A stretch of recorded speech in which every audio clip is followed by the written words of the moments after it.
Okay? Let's look at the signs of Western decline. You got higher property prices. This happened throughout the Western world. Inflation and lower quality of life. Higher stock market valuations, which means greater inequality. Less real economic growth, less and less people are doing real jobs. Euthanasia for the poor, just killing off the poor people.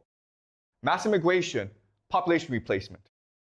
Lower birth rate, greater public and private debt, bureaucratic gaslighting. When the government no longer acknowledges problems, it just lies to you directly.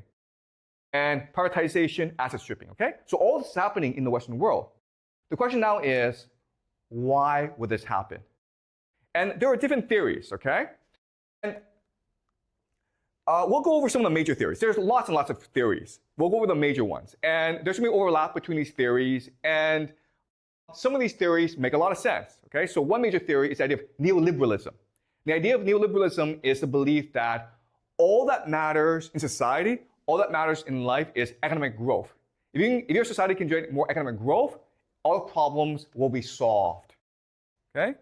So if your economy runs really fast, then everyone will be happy. That's the idea of neoliberalism. Then you have techno-feudalism, which is the idea that some big corporations, usually these tech companies, they want to control the world. And so they want to turn everyone into slaves. And if you don't have a house, if you don't have your own property, then you can be controlled by these companies, okay? Techno-feudalism. World government, where the United Nations has this conspiracy to control the entire world, to destroy national sovereignty and create a world unified government, okay? Population replacement theory. And the idea here is that the problem for governments in the Western world is that white people are opinionated. They believe in democracy. They believe in freedom. And they're hard to control. So let's replace the white people with Chinese and Indians and Filipinos because Asian people are more obedient, right? That's the idea. And again, these are just theories. I'm not saying they're right or wrong. Okay? And we'll go into these theories later on the semester. Now, the last reason is bureaucratic incompetence. Just the government is just stupid. Now, there's going to be overlap among these theories, and there's some validity to all these theories. But what I want to show you is that there's actually a much better way to analyze this.